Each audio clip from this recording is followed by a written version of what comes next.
because we were chatting the other day about the fact that the holidays are coming on us, and we have so many people that are right-sizing, they're moving out of their homes, they got all their stuff going on in their new place and what they left, and they start to feel all verklempt about all those things. And I think because we both come in contact with it, and you even more so than me, because you touch a lot of their memories, right? You're involved in that. I think having a conversation today about what is going through these folks' heads, and we're supposing this, right? It's supposition, simply because not everybody shares this with us, but we can see from their energy and their actions that there's a challenge here. And I think we talk about that. I think we should also spend a few minutes on some things that people can do to work themselves through, because with the holidays here, this is going to be the time when really the move hits them like a ton of bricks. I mean, do you agree with me on that? Oh, 100%. Thanks for inviting me here to talk about this, because I think it's so important. Totally important. So why don't you tell us what you see, and then we can talk about what we can do to help them fix it. Sure. So, we help people move. Right. We declutter, we sort, we downsize, right size, however you want to say it. So on the front end, we see people letting go of memories. Right. They feel like they're letting go of memories because they're letting go of physical things. They're saying it, but are they really doing it? Right. The platter that was their mother's, and the ornaments that their children made out of macaroni and gold paint. All of those things that, have meant the world to them, that they have to let go of sometimes to move into a more appropriate place, or to open up their life to more freedom. And even if they do it voluntarily, when they're in that new place, I often see, regret is the wrong word, but a sadness, a longing for what used to be. So what I'm hearing is because they're moving, they're consolidating, they're having to make hard choices on things that they can and cannot keep. And sometimes the choice is, listen, I just don't have the space for that. Yeah. And they do whatever they do with it, either it gets sold, give it away, hand it off to a child, whatever the case may be, but it's no longer in their life. Right. And then they associate the emotions and memories that go with that, like you said, the big platter from their mom that they served Thanksgiving turkey on for the last 25 or 30 years. Yeah. There's a big attachment to that stuff. Yeah. Yeah. And just how they used to decorate their house, and the parties that they would throw, the entertaining that they would do. And a lot of times, sadly, I have clients that have lost a spouse or a partner. And so it's their first holiday without them. That can just, depression is a real thing. Yeah. And sadness is a real thing. And I appreciate you talking about energy, a lack of energy, because I think they feel like they're waking up with a ton of bricks on them some days, because they don't get to experience that excitement and lightness that they had in the past. And, not to drone on and on, but most of us romanticize the past. Sure. And, I'm not a psychologist or a doctor, but I love our seniors, right? And I listen to them. And I think there's several things we can do. I mean, my personal belief is that gratitude is a secret to happiness. So when we're talking to them, or if somebody's listening right now who's suffering from this, or has a parent suffering from this, I would say focus on what they have, right? If they have their health, that's number one, right? Right. If they have children who come visit them, or grandchildren that send them a letter or a card. And here's the thing. These communities are healthy for another reason, and that is because you've got someone to eat dinner with every night. Right. Be grateful that, you're not alone, right? Sure. Now, somebody might be watching that's sitting alone right now, and I would encourage them to reach out to a community, to whatever faith-based organization that they are with. Whatever they identify with. Yeah, right? Exactly. And just say, hey, what events do you have going on that I can participate in, that are open to the public? Sure. Or maybe, can I volunteer somewhere to help someone less fortunate than I am. Because, again, besides gratitude, giving, what makes us feel better than giving to somebody else? It takes us out of our head. And hey, seniors are not alone in this. No. This is not This is senior pretty universal. specific. Yes. So what takes us out of our head when we're feeling the weight of the world on our shoulders? And for many of us, it is helping somebody else. Right. Giving. If you say, oh, I went down to the food bank, and you know what? I'm not mobile enough to set the table or, pick up dishes, but I can hand out silverware. Right. Or I can greet people when they walk in and wish them happy holidays, There's never a shortage of organizations, charities, churches, temples that need help during the holidays. So I think getting out of yourself and giving is one of the best ways to alleviate that feeling of being alone. And we talked about this in our conversations, and lack of purpose, right? Right. Because our seniors have a purpose. They are here for a reason.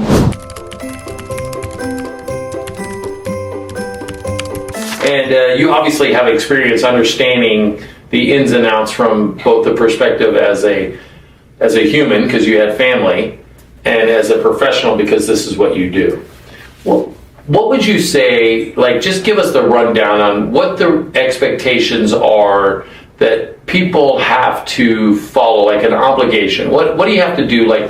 Because I know that, and I know this, but there are certain ages that once you get to a certain place, it's not like you can say, well, I choose to have Medicare or I choose not to. Everybody gets to sign up. And I say that in all the positive light that I can, because we don't have a choice. So talk to us about what the ages are, what the misnomer might be with regards to that kind of stuff. Just fill us in a little bit on some of those. Right, so as you come to turn 65, as you're coming of age for Medicare, if you're working and you have employer coverage, you don't have to worry about it. It's credible coverage. You can keep that coverage as long as you are working. But when you stop working and decide to retire, or when you become of age, 65, there's the federal government's insurance, health insurance. We prepay into it, Part A. So Part A is prepaid for. It's not free. That's what our taxes come out for. And that covers the hospital. And then we have to deal with Part B, which covers the medical. And so when you're considering health insurance at 65, there's a window, 3 months before, the month of your birthday, and 3 months after, when you are eligible to enroll into Medicare. And you just simply do that with the Social Security Administration. And it's on their website, or call and make an appointment, and you sign up for Part B. And then automatically you're enrolled in Part A if you worked enough. So let me ask you this then. So for clarity's sake, my birthday is in October. On the year that I'm going to turn 65. So I have September, August, July, October, November, December, January. Those 7 months at 65, whether I have insurance or not, I'm obligated to let the IRS, the Social Security Administration, who administers Medicare, I'm obligated to let them know that I'm that age and that I need to give them information and say, now I have to sign up for Part B. Whether I want it or not, I still have to do it, right? You're not obligated. You don't have to do anything. Oh. But if you want health insurance at an affordable rate, then you need to enroll in that 7-month window, or there will be lifetime penalties, which is on the Part B and D drugs. Part B medical, Part D drugs. So you can postpone, you can do whatever you want as a human. However, if you want insurance and coverage at an affordable rate, you need to enroll to avoid penalties. Yeah, the penalties. Otherwise, you have concierge doctor, go pay cash, go for it. And the penalties are not light, right? I mean, it's not. So this year, the Part B premium is $185. The penalty is 10% per year. So each year that you delay enrolling, that's 10%. So 10% of 185 added onto each monthly premium of $185. So $185 plus the 10% for January. $1,850. Yes. Then next year, if you still don't enroll, that's another 10%. Wow. Then the next year, if you delay, that's 30%. That's quite punitive. Yes. I think it would make sense to kind of step up. I think you just need to do it. Right. So tell everybody, or tell me really, what is an Advantage plan versus just having regular Medicare? Right. Okay. Advantage plan we like to refer to as the Happy Meal of Medicare. It's not everything in one. Okay. So that means Part A, Part B, and D. A is hospital coverage, B is medical coverage, D is your prescription drug coverage.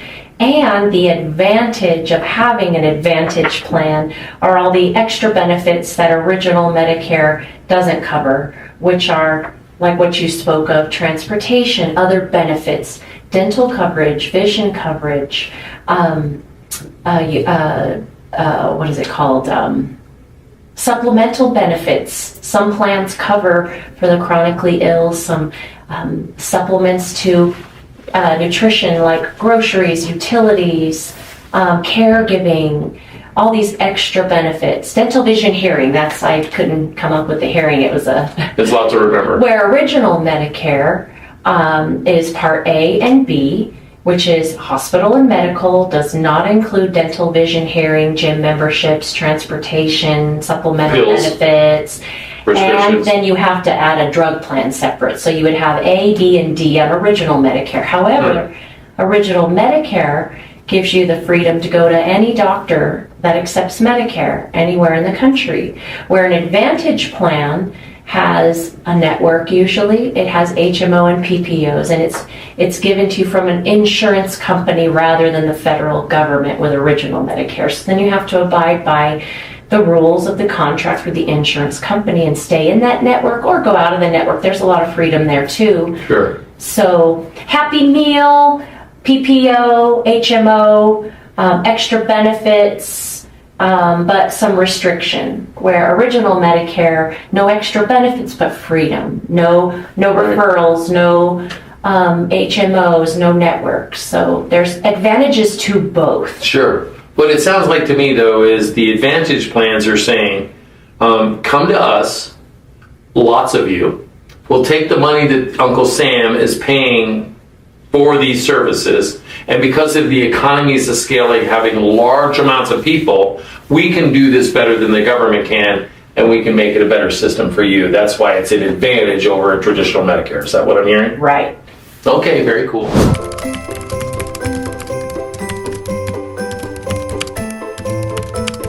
One of the things I heard when you were talking, telling us your story about coming and going to Vegas and that you stuck. For me, Vegas has always kind of been like I remember back in the day there was a claymation cartoon and it was a Santa Claus thing, but there was this island of what was called the Misfit Toys.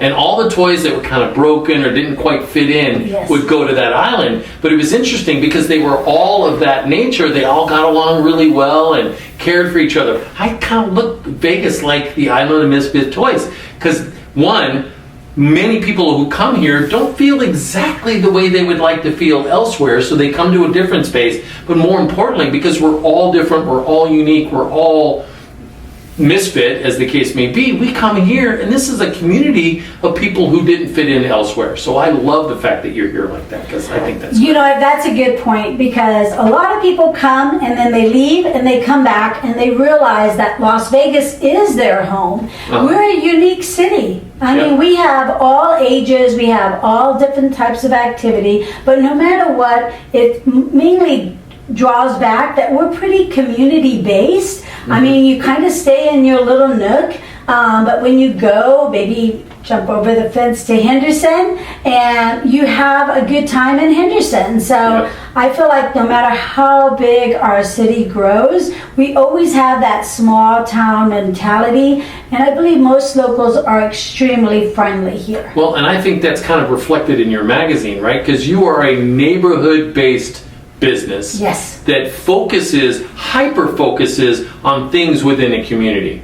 So one of the things I loved about your magazine is you do highlight people who are over 55. You do bring in stories of heroes and artists and people who run businesses who are in excess of 55 years old. And I found that was fantastic. So why don't you share a little bit more about your magazine and how you choose what you're going to put into it? Okay, so on the cover is always a neighbor. They are a neighbor that lives and works in the community that I'm sponsoring. So my publication, Desert Foothills Living, is Summerlin. It's Summerlin West. It includes Sun City. It includes not Aliante, but kind of on the border of Aliante. And we do the Vistas and the Paseos. So the reason I selected that particular area is it has a good mix of population. The average person there is around 38 to 68. And the homes that I do are all from 700,000 and up, but they're all in gated HOA type of publications. That way, my business sponsors know where the print publication is going, and they get the print publication every month. May I ask you a real quick question about that? Because I think it's important for people to know this. If, let's say, take for instance, somebody was living in XYZ community in another part of town, and they were contemplating moving to another part of the city, could they contact you and say, I'd like to subscribe to your magazine, even though I'm not living there, I'd like to subscribe because I'd like to see what's happening over there before I actually move there. Could they do that? Absolutely. So everyone that gets my print publication has opted in. It is not junk mail, so it always has your name on it. You've always requested for the publication to come to you. So yes, I do have a lot of my sponsors that might be in Henderson, North Las Vegas, Inspirada. They are getting my print publication because they are considered my neighbor. But my main population is that surrounding area. But somebody could say, I'm going to move over here and say Sun City, Summerlin, and I know that you distribute your magazine there and I want to participate.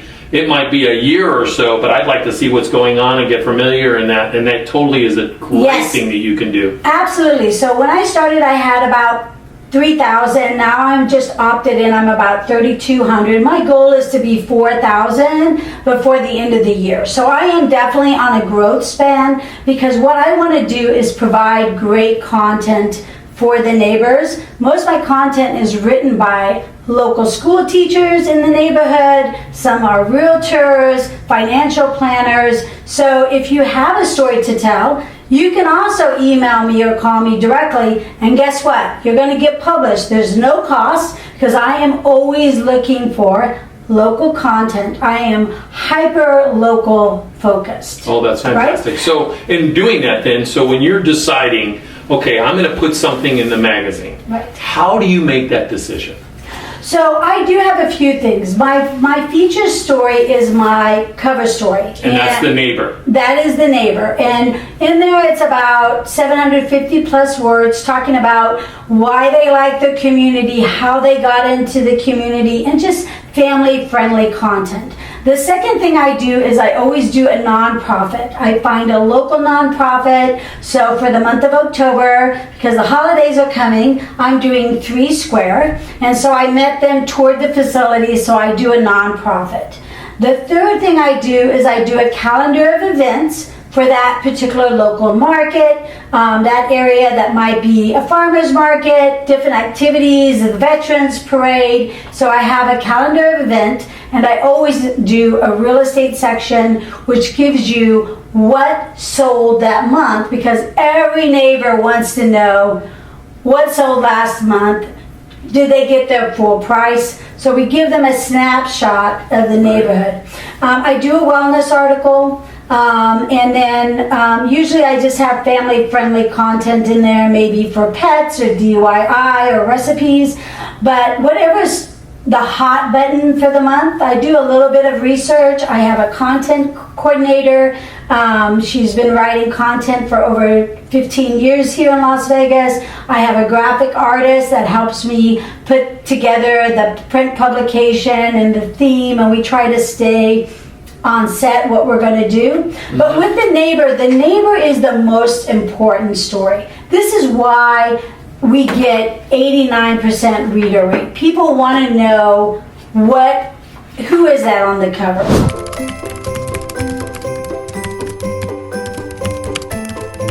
So let's talk about the reason why I brought you in here is because I have discovered through my readings and being around my clients and now being 60, getting my AARP subscription, that senior divorce is a thing. A silver divorce is kind of a trend right now. Mm-hmm.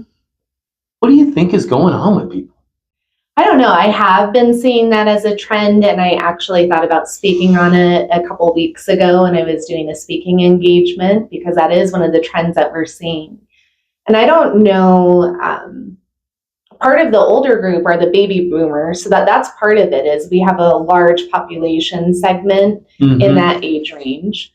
I think part of it can be related to just the changing of times, where it's not a thing necessarily anymore that women stay home and raise the kids only. They're not as financially dependent on their spouse. Right. So I feel like that this option exists for men and women. Sure. But I just think it's more women that have that option to still be financially independent. And when they're not happy, I'm sure they work on things. It's not like people just run off and get divorced. I would hope, right? Absolutely. Like, I'm sure by that point, being in a long-term marriage, they've already tried therapy. They've probably, if they go to church, they've tried counseling with their church. They probably have tried a lot at that point. And sometimes, because I see these clients, it's not even the big thing. Right. That they've already experienced. It's just infraction, what they view as infractions in their marriage, and they finally just get to that point where I'm done. Yeah. Having been divorced twice, I'm in my third marriage, by the way, and very excited because this one will not end in divorce. One, she's my best friend, and we've been married now close to 20 years, and we have a murder-suicide pact, so it ain't going to end in divorce. It's going to be shoot or be shot. That's how it's going to work. We joke about that a lot, of course, but she's my best friend, and there's nobody I'd rather spend time with. So that works out good. But I understand that sometimes you can get to a place where you've had enough is enough, or sometimes somebody else's behavior, you can't control them, and you have to extricate yourself from that situation because it's sucking you into a dark hole. I get that part. So looking at let's just say your last, however long you've been in this business, you got any really heartwarming stories about maybe somebody that came in and was thinking about getting a divorce and maybe they opted to do something different? I don't know that those people would necessarily circle back to me, but I can tell when someone is not ready and when they have not tried and exhausted all of their options. I am of the opinion I should be your very last phone call. Yeah. Obviously, don't be in danger. Don't put up with abuse, whether that's emotional, financial, sexual. Anything. Don't put yourself in danger. But at the same time, if it's just arguments, communication styles, that kind of thing, that to me, a marriage it's the foundation of our society.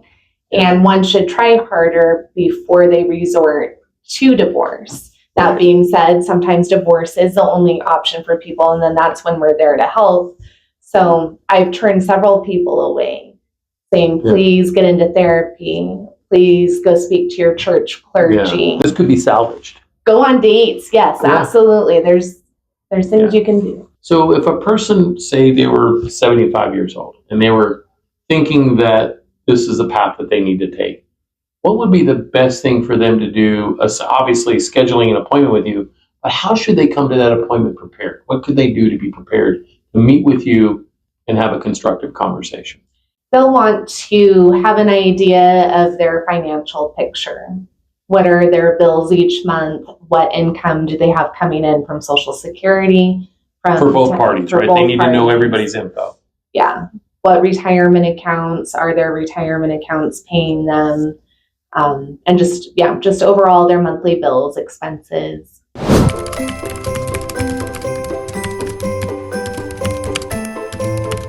In my world, I come across all the different phases, right? I come across certainly skilled nursing, which is somebody's that's close to hospice, right? I mean, they're probably not going to survive too long, and they need somebody on them 24/7 to make sure medically they're being taken care of.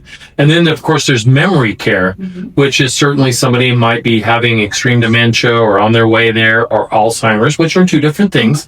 A lot of people don't understand that there's a difference, but there are. Yes. And that's a different environment altogether. And then there's, of course, assisted living. And this is, I think, where the line really gets blurred between assisted living and the resort independent living that you guys do. So would you mind sharing what the differences are? Assisted living, you're going to have a true licensed community facility that has 24-hour dedicated staff members that take care of all the residents, not just one-on-one. It's all the residents. They're sharing a wing, a hall, a floor, and the resident themselves, when they go in, they get levels of care given to them based on their abilities and their limitations of what they can and cannot do. Whereas independent, especially under Cactus Valley and the resorts lifestyle communities, we kind of have that center where you can come in independently, but you can also age in place as much as you like. We will employ and bring in caregivers as needed, agencies such as hospice and palliative care and skilled nurse visits. Nobody wants to move every couple years, and especially as we get older. Especially as we get older, it gets a little tougher, and we also don't want to leave our friend group behind and all the team members we know and your favorite housekeeper. And so, as long as it's safe and secure, and as far as financially, able, then we will help manage and help refer that care need as possible, so that you don't have to move, and you don't have to find new friends and learn new staff members and do all those things. So, but we work really close with the resident and the family themselves to make sure that it's the best fit for them, and make sure that they can maintain themselves safe and secure inside of our independent community. Well, I love the fact that you said that you work with the resident and their family, so there's lots of transparency. Yes. I mean, we both have seen where sometimes the family is reluctant because they're concerned about the amount of money that it may or may not cost, because it's not really, I don't think, about the money as much as it is person concerned about losing their inheritance. Right. Which is disappointing for me. Absolutely. And at the same time, I'm not here to judge. Everybody's got their own thing going on. But the fact that you talk to them about their financial ability and talked about their kids and get everybody on the same page, because ultimately, let's say a person moved in at 65, right? There's a good chance if they lived there for the rest of their life and didn't have a problem, they died in their sleep without any problems, they could possibly be there for 20 years. Absolutely. Right? But the key is aging in place properly. Like, everybody watching this knows that I'm a certified aging in places specialist. So what that means is I literally go into people's homes and I say, listen, if you want to stay here, these are the 20 things you can do in this home today. And there's probably another 15 we can do in a year from now that will give you another 8 to 10 years in this home, if that's what you want to do. But a lot of times people say, no, I'd rather go to a place that's already got those things done.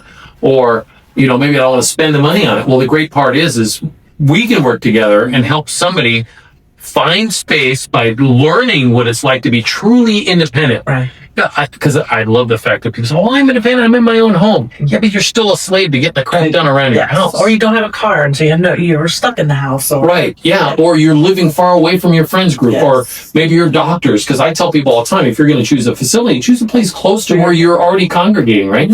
So that's one aspect of it. But are you really independent if you're kind of a slave to getting the crap done around your house? Yeah, you can pay somebody, but then still you got to manage it. You go to a place like Cactus Valley that's absolutely beautiful with excellent food, make friends. Right. And granted, I know it's harder to make friends as we get older, because I'm that guy too, right? And at the same time, I think if you have a lot of common interests, it makes it easier. So now you go there, you're truly independent, because you don't have the obligations of that stuff. You got people around you taking care of all the exterior. You got people that come in and do your unit once a week. You got somebody fixing your food. and fixing things that go broken, and then not having to worry about the roof and not having to worry about this and that. Yes. Yeah. And if you truly wanted to heat something up in your room, you could probably pull that off, right? But I would think when my mom was living independent, she's like, "Why am I going to do that?" No.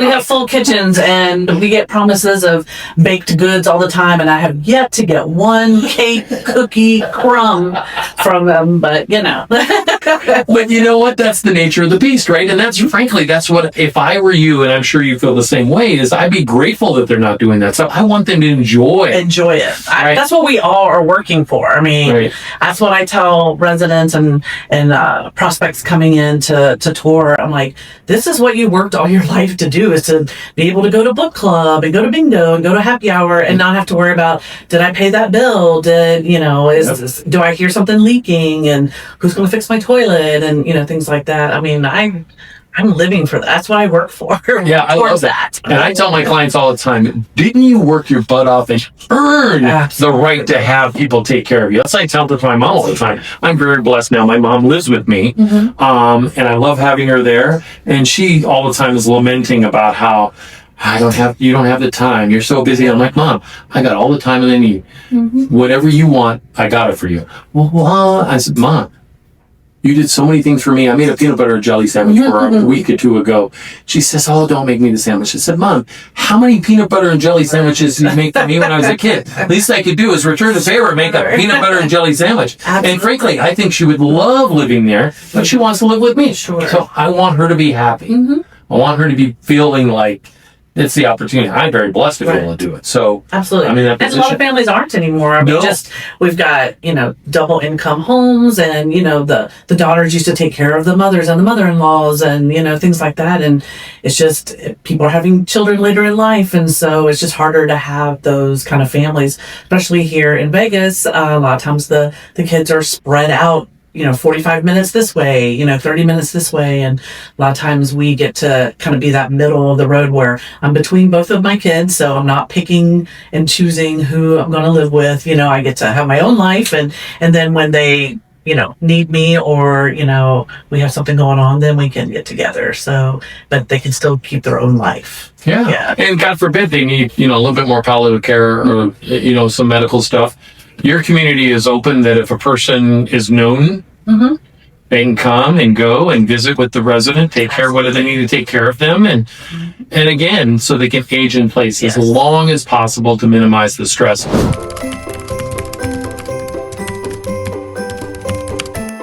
So I hear all this talk about deed upon transfer of death or whatever, deed transfer upon death. And I'm not a real big fan because I see the trouble it creates amongst families. What do you guys think about it in the title and escrow world? Well, we'd always prefer to have the property in a trust over a deed upon transfer. Ultimately, talk to an attorney, because we're not here to give legal advice on that. But I know specifically having a deed upon transfer for the home, if there are no other assets, it doesn't automatically transfer. There's still a process that has to be done in order to avoid the probate, which is they still have to publish it. I believe is it 90 days, Mitch? 90 days, yeah. Yep. And here's the thing, I've run into it, and you probably see it even more from a personal standpoint, but because you dealing with many of the parties then too, and the fighting factions, I've discovered that it actually, for the most part, creates more problems than it solves, because it puts people at odds with each other. And just as a reminder, she said, we're not attorneys. I'm not an attorney. We're not CPAs. We're not bookkeepers. We're not insurance people, although you were at one time. Well, we don't do any of those things. This is all opinion, and this is our conjecture about stuff. And I'm a believer that deed transfer upon death, the several that I've worked on, have actually created more problems. And there's a mini probate that has to be done anyways. You still have to advertise for creditors. You still have to wait for 90 days before you sell the property. And there's a few other things that get in there. So whatever cost you think you're avoiding for your family, it's still there. You're better off taking that same amount of money that it would take to process that and put it into a trust and have it lined up, because the trust lives on past you and people can operate at their own pace. There's no hurry, all of those things. Absolutely. And there's also, with a trust, I mean, you also get a medical power of attorney in there, medical directives. I mean, there's so many things also you get in a trust that is really needed as we age. Oh yeah. And like in mine, I have a DNR in mine. So if I'm in a horrific car accident or I fall and I'm in a coma, they have so many days and there's 5 people and they vote. Pull the plug or don't pull the plug. And I know it sounds like making light of it, but the reason why it's important is because these are very difficult decisions to be made at the end of somebody's time. Right. And if you rely on one person, it's going to be an unbearable burden. Maybe you choose to operate with more. Same thing with distribution of assets. Mm-hmm. So how many times have you been in a situation where somebody who, even if they set up a trust, maybe they set up a will and they said, well, I want this to go to Sue and I want this to go to Tom. And the next thing you know, everybody's like battling it out. Yeah. And having a will does not avoid probate, No. which a lot of people misunderstand that. Yeah, probate is actually the process of validating the will, not avoiding the will.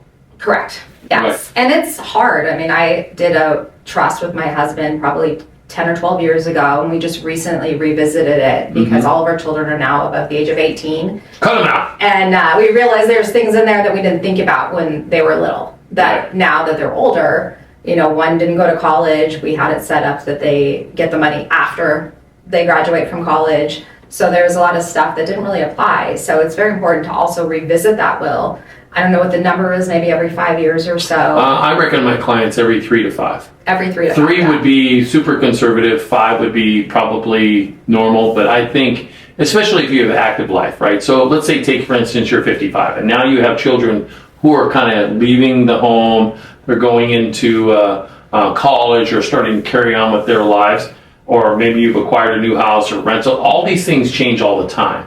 And simply by doing the trust once and funding it one time is not sufficient.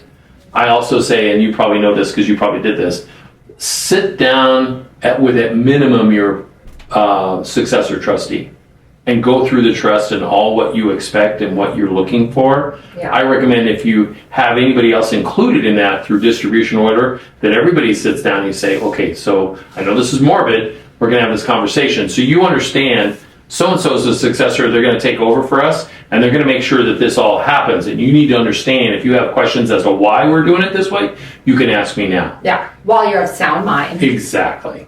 And before all the emotions take over. And it is hard to sit in front of an attorney and decide all these hard questions, but somebody has to answer them, and it might as well be yourself. No, I agree. I agree. Children. And in worst comes to worst, you just do it on video somewhere. But I think it's best to do that. So I recommend among clients that you do that. But I imagine there's probably times you've heard stories of people coming in and just losing their ever-loving mind in a transaction. Anything? Things pop up, yeah. Yeah. And that's what we always recommend, getting a prelim or a title report up front. That way, if there is anything of concern, it's looked at. And I would look at it the same way when I was a lender and I would take an application from a client, and they would just answer the questions. No, I've never had a bankruptcy. No, I've never had this. I've never had that. And then you run the credit, and it may or may not be on the credit. So you wait till it goes into underwriting, and that's when the real stuff comes up. And sometimes people don't think to say certain things. They don't always tell their agents everything. And it's very important. The more we know as a title company up front that these are things you might want to look for, it helps us find these issues up front as well. So, and dispense with them. Yes. Because once you know what they are, you're looking at it from the lens of nobody's hiding something from me, versus if it just shows up, you start thinking, well, why didn't they talk about that? Yeah, so if it did go to probate and you think it's finished, let's confirm that up front. Sure. Or if there is another thing too, if the property isn't a trust and it's sold, make sure you have a trust bank account, because the profits are going to get cut into the trust name, and they need to be able to deposit that check into that trust account. Also, that a lot of people don't think about during a transaction. Yeah, 100%. And it's funny that you mentioned about what were we just talking about? It was I'm sorry, I'm having a the probate, the prelim. The prelim. Yes. Because what's happened, like years ago, I had a guy that actually wanted to buy a house, and this is probably like 1990.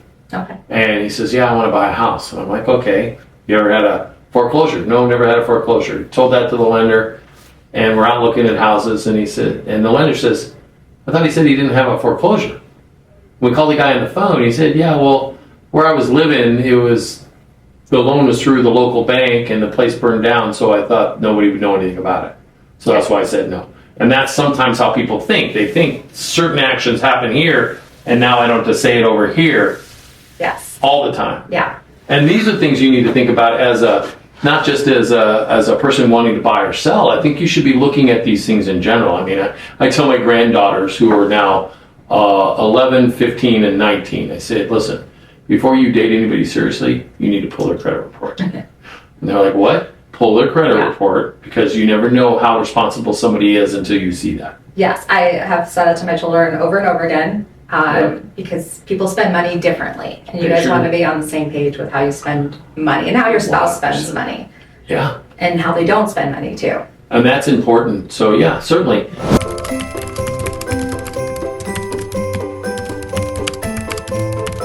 So why don't you guys tell us specifically, so now Gig My Rig, people can call you and you kind of move stuff for them. What do you do really? And then I'm going to ask you where you see it affecting people who are senior citizens. So what do you do specifically? Kim, do you want to share, or do you want him to do it? Well, I'll share. Richard, as that consummate professional and hustler, he asked, not Chat GPT, but AI one day, how can I make money with my pickup truck? And that was after being an RV technician, which he went all the way back to India. We're missing a lot of that story. I'm the writer. I'm going to write that story you're talking about You got to write a one book, day. man. Totally write a book. Your life is quite storied and could be very inspirational. It led him to the gig economy. So he started in the gig economy on a specific platform, and then within a year's time, he had blossomed that into what is now our business, the Gig My Rig. So I came up with the name. He took his truck and his hustle, and he went out there and he started formulating a website. He learned how to do that on his own, learned SEO. He built the website, which was beautiful for somebody who had never done it before.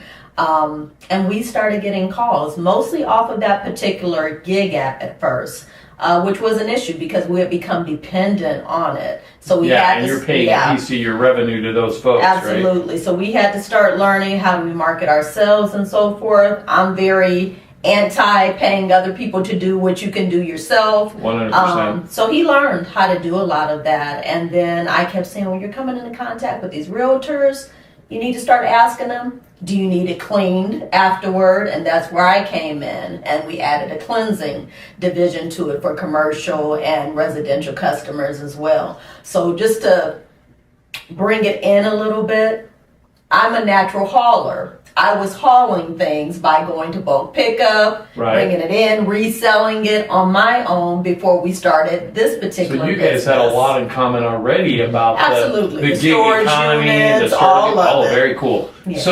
So in a nutshell, somebody calls you up and they need to maybe move, they need to dispose of things, they need to thin the herd, so to speak, whether it comes to their belongings, whatever the case may be, for whatever reason. We can talk about that in just a second. And then if somebody wants, they say, well, now you've emptied this for me. Right. Can you now come in and give me a little bit of a cleaning or a lot of a cleaning, depending upon what they really want? So it's kind of a two-pronged approach. We're going to empty and we're going to clean. We de-junk and we de-gunk. There you go. I love that. De-junk and de-gunk. So let me share, because I'm excited about this. When I got out of trucking, it's because fuel was going up and lane rates usually go with fuel. At this particular junction, lane rates were going in the opposite direction. It was unsustainable for an owner-operator, at least for me, to stay in business, because I was spending $23,000 a year in repairs, which is okay because I was still bringing home good money. My wife and I decided to buy a 42-foot fifth wheel for our property out in Arizona. Well, 3 days later, my wife wanted to get rid of it. I always wanted one. And I said, look, if I can find a way to work on it, can we keep it? She agreed. I'm online, I'm studying, I get 60, I kid you not, 60 different certificates. We send me to Elkhart, Indiana for 3 weeks to get professional training, and I come back. I went from generating over $200,000 a year as a professional truck driver, driving my own rig, to $24 per hour. That was a humbling experience. I would think so. Okay, so worked with a great group of guys here at one of the major brands over on Boulder Highway. The guys were great. After 4.5 months of being told what to do, coming from a background of working for myself and doing my own hustle, in 115-degree weather, I stopped one day and I went, Google, how can I make money with my pickup truck? A bunch of different apps came up. I tried a few. One started working. I don't want to give them credence, but one started working. And I said to my wife, let me try this part-time. 2 weeks I tried it, generated $1,300.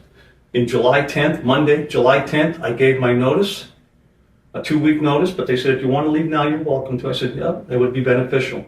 So I started generating money, and all of a sudden I was working less than 20 hours a week, making 2.5 times what I was making working for somebody else, and it kept snowballing, and I'm like, how am I working less than 20 hours a week? By October of 2023, I developed a website. By December, I was learning SEO. By January, I was joining meetup groups.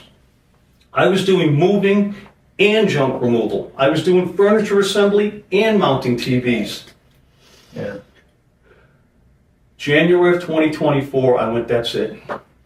I don't want to move people's stuff no more, okay? Junk removal. Why?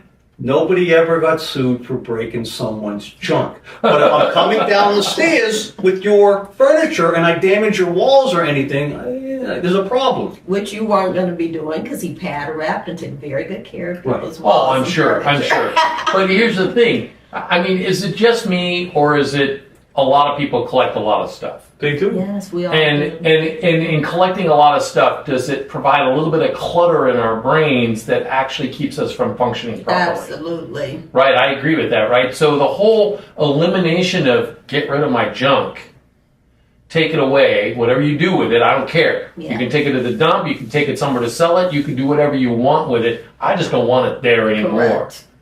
Is liberating, I think, for senior citizens especially. Absolutely. I think because what happens is they've accumulated and they don't understand the power that that stuff has on their unconscious brains. Yes. And it creates drama that they're not even aware of. With them and their children. Right.